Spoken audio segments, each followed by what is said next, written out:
selama ini kan kita sudah tahu, kita ini Ya. udah sering jadi korban dari perilaku mereka. Kita udah banyak menyampaikan informasi tentang perilaku polisi, baik di Propam, Irwasum maupun Kompolnas.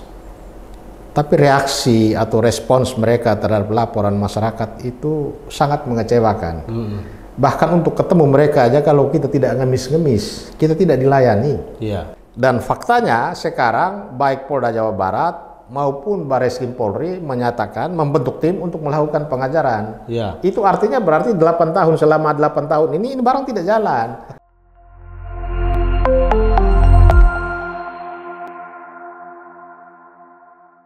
Para pemirsa RKN Media di seluruh Nusantara, hadir kembali dalam acara Bedah Kasus, masih terkait dengan isu pembunuhan Vina dan Eki. Bersama kita sudah hadir Bang Petrus Celestinus, Koordinator Pergerakan Advokat Nusantara dan Tim Pembela Demokrasi Indonesia. Bang Petrus, ini kasus pembunuhan Vina ini sudah memasuki hari ke-13 sejak dirilis filmnya pertama kali pada tanggal 8 Mei. Memasuki hari ke-13 atau sudah hampir 2 pekan sejak filmnya dirilis dan kemudian kasusnya mencuat kembali. Tapi sampai saat ini proses hukum yang belum tuntas, masih menyisakan ada 3 tersangka yang dinyatakan sebagai DPO.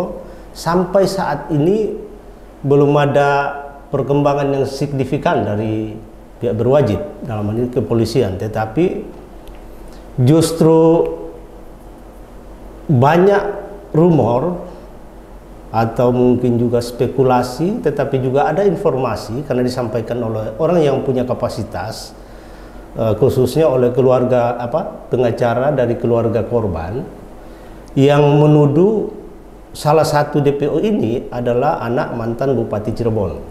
Meskipun pengacara keluarga korban, dalam hal ini Pak Hotman Paris, tidak menyebut nama, tetapi kemudian muncul bantahan dari mantan Bupati Cirebon melalui kuasa hukumnya, yaitu Bapak Purwadi Sunjaya Purwadi Sastra, ya, yang membantah bahwa salah satu yang diduga sebagai DPO itu bukan anak dari Pak Sunjaya.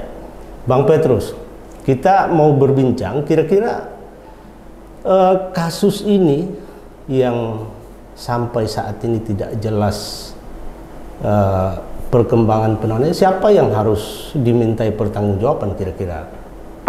Ya, jadi kalau bicara tentang siapa yang harus dimintai pertanggungjawaban jawab terkait dengan 3 atau bahkan ada yang menyatakan 4 orang yang sampai sekarang menjadi buronan, maka pihak pertama yang harus dimintai pertanggungjawaban jawab itu adalah polisi di Cirebon dan Polda Jawa Barat.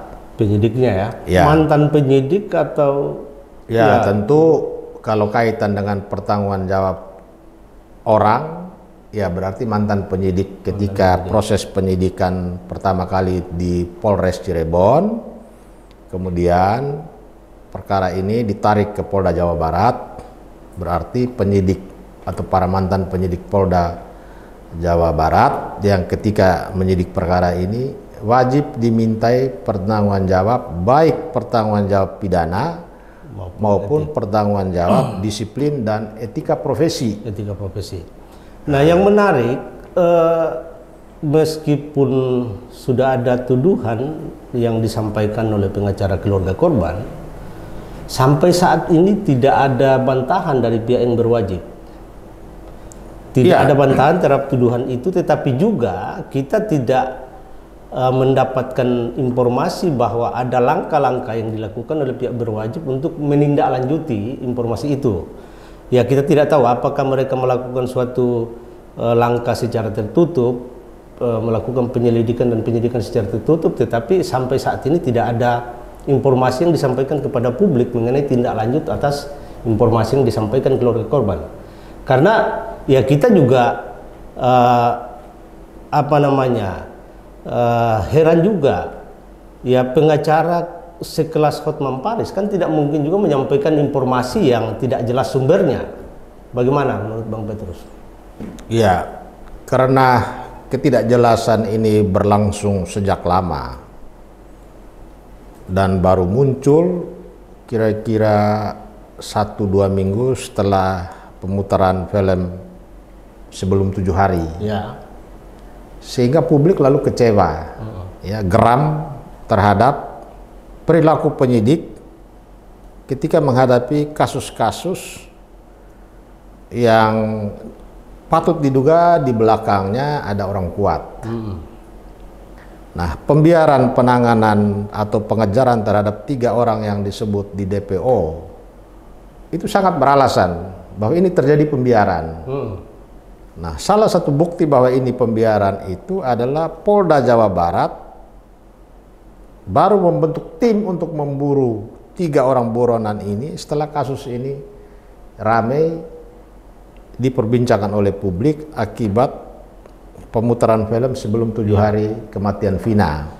Nah, kemudian kalau kita mencermati penjelasan dari kuasa hukum salah satu terpidana yang menyampaikan bahwa ketika kasus ini diproses, baik itu di kepolisian maupun di pengadilan, yang bersangkutan sudah menyurati berbagai lembaga antara lain Kompolnas, kemudian Komnas HAM mengenai adanya dugaan rekayasa atau mereka menyatakan bahwa klien dia adalah bukan pelaku atau salah tangkap. Nah, terakhir juga ada informasi dari dari salah satu pengacara keluarga korban juga yang menyampaikan bahwa sebenarnya ada 4 orang yang masuk dalam DPO itu, tetapi yang disampaikan oleh pihak berwajib dalam ini Polda Jawa Barat hanya 3 orang. Nah, kira-kira yang pertama, kalau misalnya lembaga-lembaga pengawas eksternal seperti Kompolnas, kemudian Komnas HAM, kita tidak tahu apa yang mereka lakukan terhadap pelaporan itu. Kan harusnya kasus ini karena menjadi perhatian publik mestinya mereka juga memberikan klarifikasi.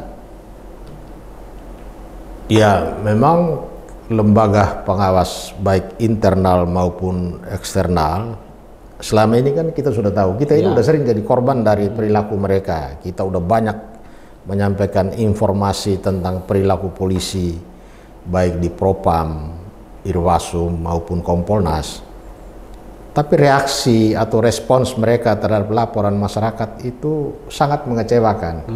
Bahkan untuk ketemu mereka aja kalau kita tidak ngemis-ngemis, kita tidak dilayani. Ya, atau karena kita punya hubungan baik dengan personal tertentu di dalam lembaga itu, baru kita dilayani, itu pun tidak ada follow up. Ya, tapi kalau kasus seperti ini yang sudah sangat menyita perhatian publik, kan harusnya mereka juga memberikan klarifikasi sebagai bentuk pertanggungjawaban kepada publik mengenai kewenangan dan fungsi yang diberikan kepada mereka. Nah, mentalitas aparat penegak hukum kita pada umumnya, loyalitasnya itu kan kepada uang. Jadi kalau tidak ada uang, ya, loyalitas terhadap tanggung jawab, apalagi tanggung jawab profesional, itu justru mereka melacurkan profesi mereka itu. Ya. Nah, contoh kasus ini kenapa macet? Dugaan saya pasti karena faktor ada orang kuat yang mensuplai dana terus-menerus. Ya. Sehingga tambah lagi ada informasi dari pengacara yang namanya Putri Maya Rumanti ini bahwa sesungguhnya ada 4 orang pelaku yang belum terungkap, belum ketangkap, tetapi dalam pelaksanaannya yang diumumkan hanya 3 orang. Ya. Jadi 3 orang ini pun sudah dipermainkan, ya, sudah dimainkan dengan tidak ada pengajaran. Kemudian 1 dilindungi, diselamatkan dengan tidak mencantumkan di dalam daftar pencarian orang. Nah, mestinya dengan Putri sudah menyatakan ada 4 baik Putri maupun Hotman Paris, karena Hotman Paris sempat menyebut-nyebut ada pelakunya disebut putra dari mantan Bupati Cirebon. Ya. Mungkin Hotman memiliki informasi tentang identitas pelaku yang bersangkutan. Ya, Nah, tidak mungkin pengacara sekelas Hotman Paris bisa menyampaikan suatu informasi yang tidak bisa dipertanggungjawabkan sumber dan validitasnya. Atau bisa saja walaupun ini belum terlalu lengkap, tapi pernyataan Hotman Paris itu kan harusnya polisi merespons dengan mengundang Hotman Paris. Betul, ya. Dan juga Maya Rumanti. Dengarkan seperti apa sih yang mereka dengar dari masyarakat. Iya. Karena masyarakat sendiri mungkin sudah bosan, bahkan tidak percaya lagi kepada institusi Polri, baik itu ke penyidik, penyelidik, apalagi yang sifatnya instrumen pengawasan, sudah tidak dipercaya. Sehingga begitu sumber ini masuk ke LSM atau kepada kita advokat ini dan kita bersuara, itu yang dikehendaki oleh masyarakat. Karena suara advokat, suara LSM itu akhir-akhir ini juga menjadi penentu. Kalau tidak dimaki-maki, tidak didengar. Iya, iya. Dan faktanya sekarang baik Polda Jawa Barat maupun Barreskrim Polri menyatakan membentuk tim untuk melakukan pengajaran. Ya. Itu artinya berarti 8 tahun, selama 8 tahun ini barang tidak jalan. Hanya formalitas menempelkan pengumuman ini masuk dalam DPO, tetapi tidak ada aktivitas pengejaran. Ya, untung kalau ditempelkan. Ya, Kalau ditempelkan pun tambah ya, foto. Betul. Nah, itu juga yang aneh. Nah, kasus ini yang sudah mendapat perhatian dari seluruh lapisan masyarakat, diliput secara besar-besaran oleh media. Setiap hari kita disuguhi oleh informasi tentang kasus pembunuhan ini. Kalau sudah Barreskrim sebagai institusi tertinggi sudah memberikan asistensi dan tentu juga mereka melakukan pengawasan terhadap proses penyidikan, apa masih berani orang bermain-main? Sehingga ya saya juga agak aneh juga kalau misalnya betul tadi yang disampaikan oleh pengacara keluarga bahwa seharusnya ada 4 orang yang menjadi DPO dalam kasus ini, tetapi yang dirilis hanya 3 orang. Nah, saya kira memang perlu ada pendalaman terhadap informasi yang disampaikan baik oleh keluarga maupun pengacaranya, karena ya tentu mereka juga tidak mungkin asal ngomong. Nah, saya kira mungkin Bang Petrus perlu memberikan pencerahan kepada pemirsa, kira-kira apa sih yang menjadi kendala dari kasus ini? Kalau level-level seperti yang disampaikan pengacara keluarga bahwa ada dugaan keterlibatan anak mantan bupati, apa bupati sebegitu berkuasanya? Jadi bukan soal kekuasaan bupati, tetapi ini kembali lagi kepada soal uang. Ya, soal uang orang bisa menghamba untuk melacurkan profesinya. Jadi dalam kaitan dengan mandeknya pengungkapan terhadap 3 orang yang sekarang dinyatakan DPO udah 8 tahun, maka yang sekarang yang kita butuhkan adalah selain pengejaran terhadap 3 orang ini, juga harus Propam Mabes Polri harus membentuk tim untuk mengungkap siapa polisi pada waktu itu yang bermain. Panggil Kapolres Cirebon, ya, ketika tahun 2015, 16, 17 yang sempat menjadi Kapolres di sana, panggil dan periksa. Panggil Kapolda Jawa Barat ketika kasus ini ditarik ke Polda Jawa Barat pada tahun 2016, dipanggil dan diperiksa. Ya. Kemudian periksa juga penyidik-penyidik yang pada waktu itu bermain di dalam perkara ini. Jadi ada tim yang mengejar 3 orang ini, tetapi juga ada tim yang khusus untuk memproses perilaku tidak profesional terhadap penyidik dan pimpinan Polri di 2 tempat ini pada waktu itu, ya, baik yang di Cirebon maupun di Polda. Kalau yang rumor yang beredar ada dugaan rekayasa, berarti itu tidak lagi hanya sebatas perilaku tidak profesional, tetapi sudah tindak pidana. Ya, itu mengarah kepada tindak pidana. Setidak-tidaknya itu adalah pelanggaran etika profesi. Ada pelanggaran etika profesi, ada upaya melindungi pelaku kejahatan, penganiayaan dan pembunuhan. Betul. Jadi mereka masuk di dalam kategori itu, padahal mereka dalam posisi harus menindak.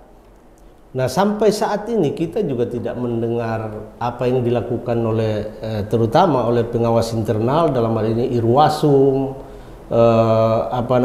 Propam, kemudian ya menyangkut penyidikan kasus ini, apa yang dilakukan oleh Biro Wasidik Mabes Polri untuk mengawasi penyidikan ini. Ya, jadi pernyataan Polda Jawa Barat membentuk tim untuk pengejaran, begitu juga Barreskrim. Ini masih normatif. Ya, betul. Masih normatif dan reaktif. Ya. Mestinya umumkan kepada masyarakat, bahkan polisi harus minta maaf kepada masyarakat. Betul. Bahwa tim kami, anak buah kami, institusi kami selama 8 tahun membiarkan kasus ini. Ya.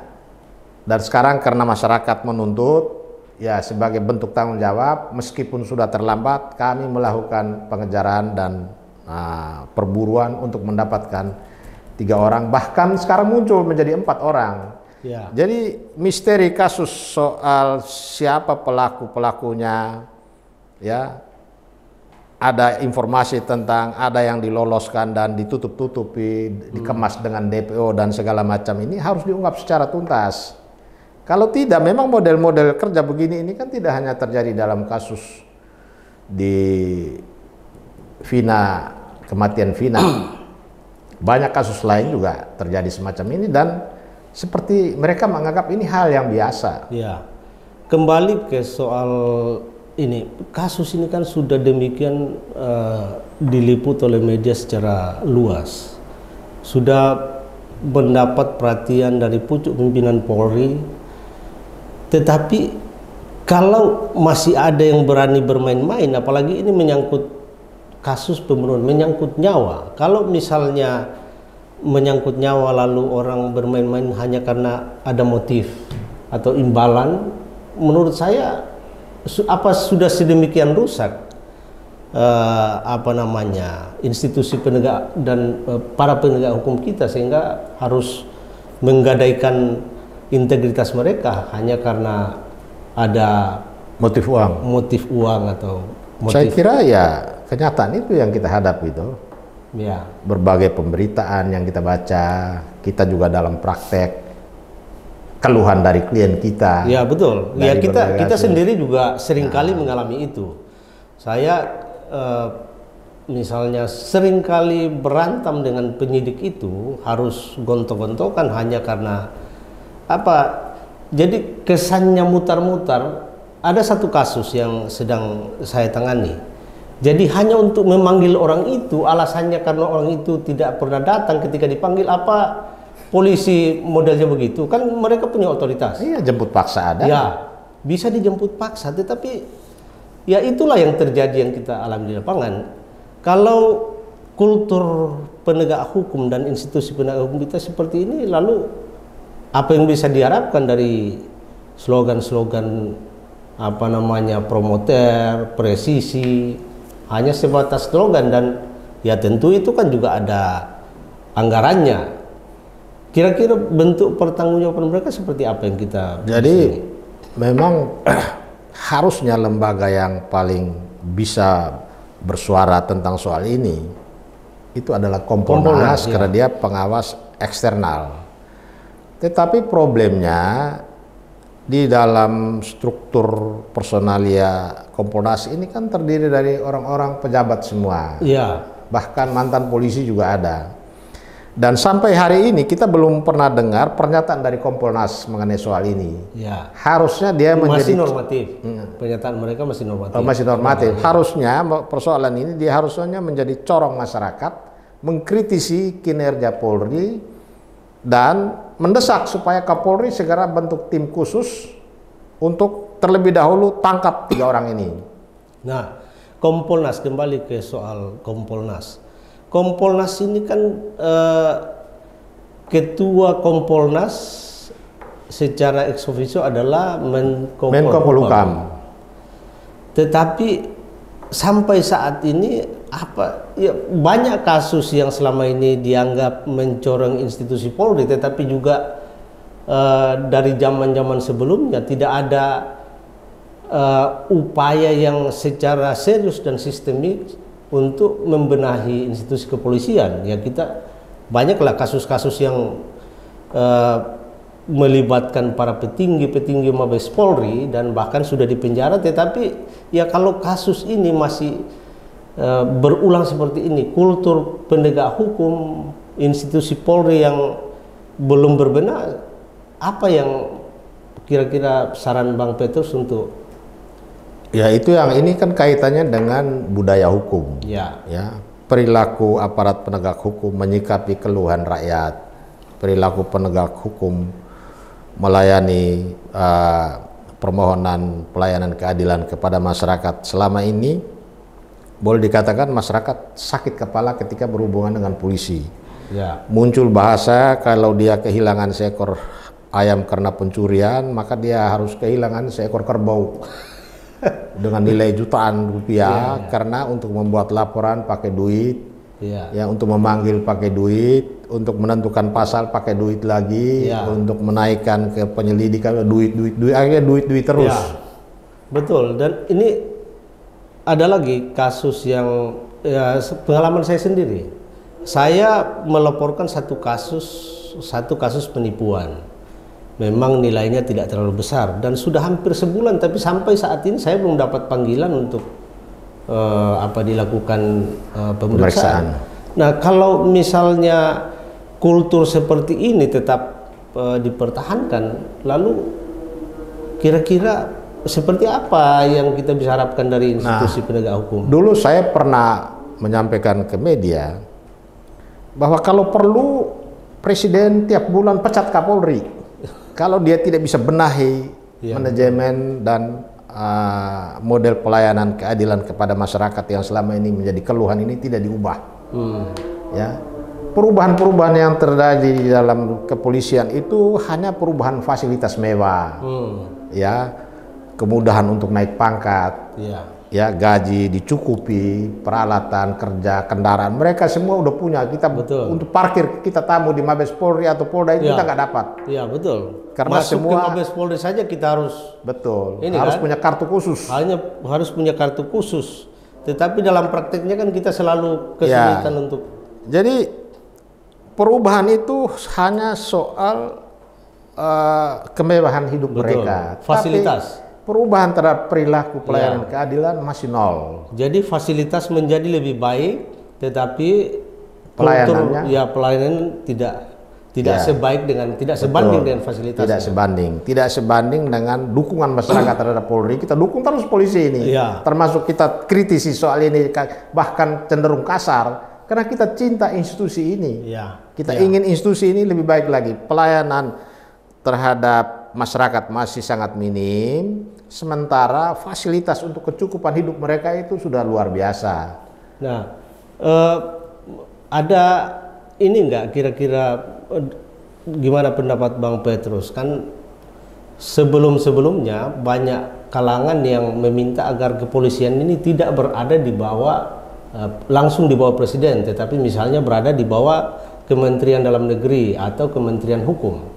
Kira-kira kalau itu dilakukan ada nggak pengaruhnya? Oh, saya kira mereka lebih rusak lagi. Di bawah presiden langsung aja mereka nggak takut, apalagi di bawah seorang menteri. Nggak bisa. Jadi sebetulnya kita berharap terjadi perubahan itu pada waktu Jokowi mencanangkan nawacitanya dulu, ya. Termasuk juga ada program tentang revolusi mental. Tetapi ternyata ini hanya kedok. Bahkan Jokowi sendiri ikut merusak soal netralitas, integritas. Bahkan sempat dia kumpulkan seluruh pimpinan Polri mulai dari Kapolri sampai Kapolsek pada tahun 2018 atau 2019, instruksi langsung kepada mereka supaya tidak boleh memeras orang. Betul ya. Nah, tetapi juga tidak ada perubahan. Ya, kelihatan tidak ada.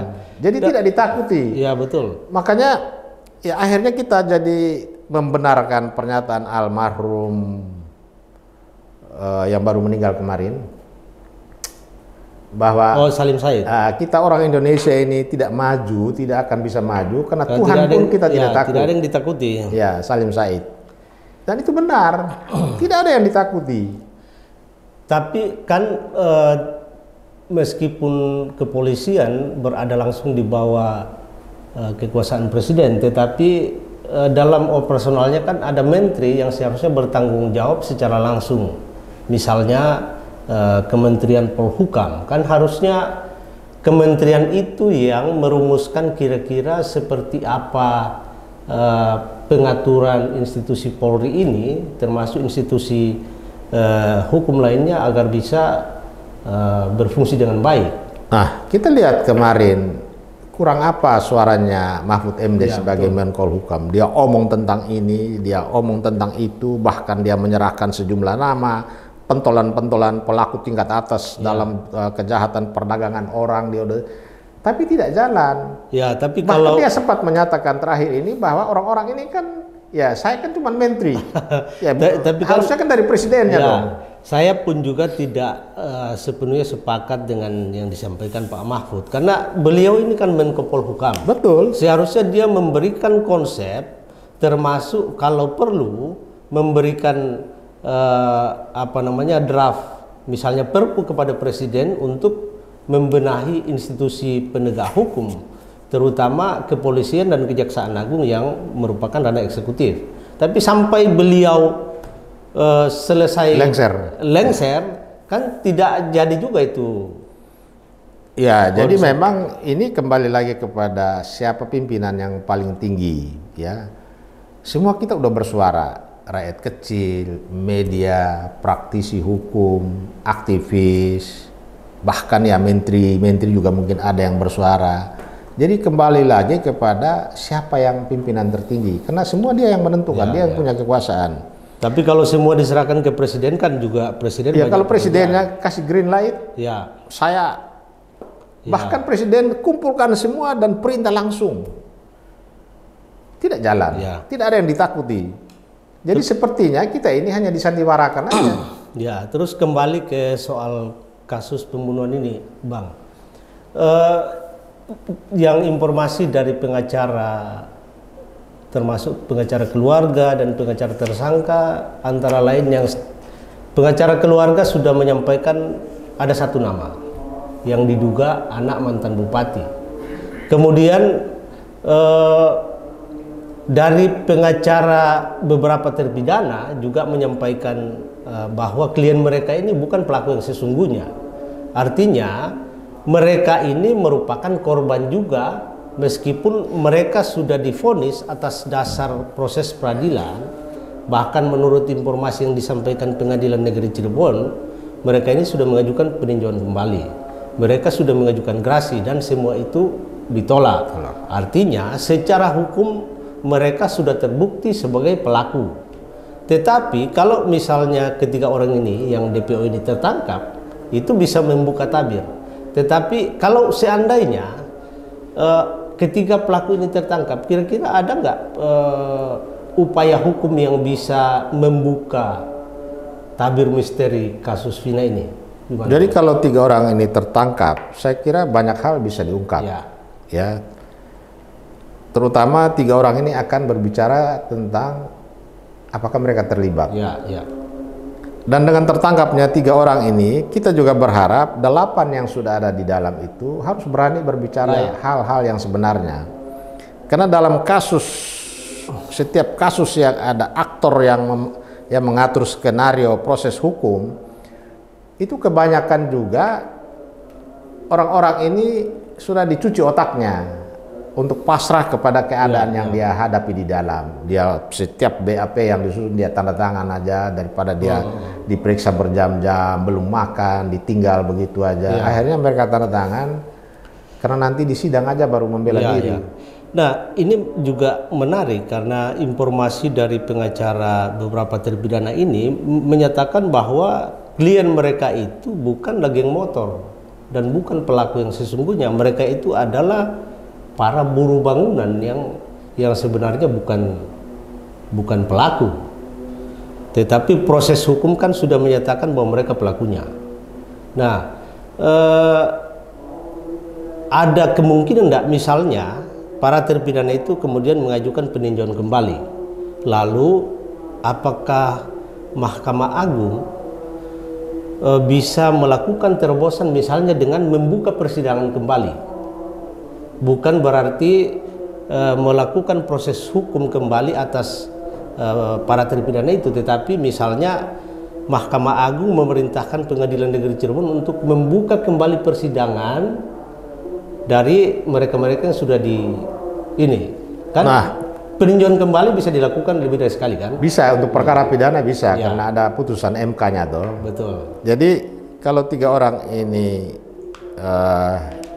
ditangkap dan mereka secara jujur menceritakan hal yang sebenarnya, yang kita harapkan mengungkap secara lebih lengkap sesuai dengan kenyataan apa adanya. Karena dengan mereka menjadi buron berarti kita simpulkan kalau tidak bersalah kenapa mesti lari dan larinya bertahun-tahun. Tapi kan begini, ada juga kecurigaan bahwa sebenarnya inisial atau nama-nama dari ketiga orang ini juga diragukan. Polisi sendiri menyampaikan bahwa apakah nama-nama Peggy alias Perong, Andi, Dani itu adalah nama yang sesungguhnya, kan mereka juga tidak bisa memastikan. Menurut keyakinan saya cepat atau lambat sosok 3 orang ini akan terungkap. Ini hanya soal waktu saja. Sehingga akan juga terungkap apakah 3 nama yang muncul ini fiktif. Nah, itu juga akan terjawab ketika 3 orang ini benar-benar sudah di tangan polisi. Yang kita khawatirkan jangan sampai 3 orang yang diambil ini pun 3 orang hasil rekayasa. Hasil rekayasa sehingga prosesnya berjalan, terserah nanti di sidang kalau nggak terbukti kan kamu dibebaskan. Jadi lagi-lagi itu tadi. Kita peradilan kita ini prosesnya panjang dan melelahkan, tapi hasilnya tidak ada. Tidak maksimal. Jadi ini butuh kerja keras, terutama Polri harus kembalikan citranya yang sudah selama ini rusak, satu persatu harus benahi, termasuk luruskan kasus ini. Kita ini meskipun bukan penyidik tetapi kan sehari-hari juga dunia kita adalah terkait dengan pekerjaan kepenyidikan. Proses penegakan hukum penyidik. Nah, kan kembali lagi ke soal agak janggal sebenarnya kalau misalnya kasus yang sebenarnya tidak terlalu kompleks lah, karena sudah ada tersangka dan di dalam BAP mereka jelas menyebutkan nama-nama itu. Lalu kesulitan untuk menangkap orang ini apa sih ininya? Kalau kota kecil seperti Cirebon, terus mereka sebagai komunitas atau kalau betul mereka adalah geng motor, kan harus mereka sudah mestinya saling kenal. Betul. Ini kan geng. Ini anak siapa, di mana tinggalnya. Nah, menjadi aneh ketika foto pun penyidik tidak dan masing-masing kan pasti punya handphone. Punya handphone. Komunikasi antar mereka. Tahun 2016 itu Android belum terlalu ini 2016 sudah merata itu. Tetapi kan aneh, setidaknya di setiap keluarga kan adalah pasti foto-foto ini. Dan orang tuanya ada di mana? Orang tuanya di mana kan? Kalau orang tuanya pun tidak ada, berarti 3 nama ini fiktif. Nah, itu yang kita aneh juga kalau misalnya penyidik tidak secara responsif menyikapi informasi yang disampaikan baik oleh keluarga maupun pengacaranya. Jadi ya betul tadi yang Bang Petrus sampaikan, seharusnya kan pengacara keluarganya dipanggil menindaklanjuti atau mendalami informasi itu. Jadi kalau 8 orang ini ternyata kemudian menjadi korban dari perbuatan biadab orang lain, maka saya pikir tidak hanya polisi, jaksa, hakim yang semua terlibat dalam proses peradilan perkara ini harus dimintai pertanggungjawab.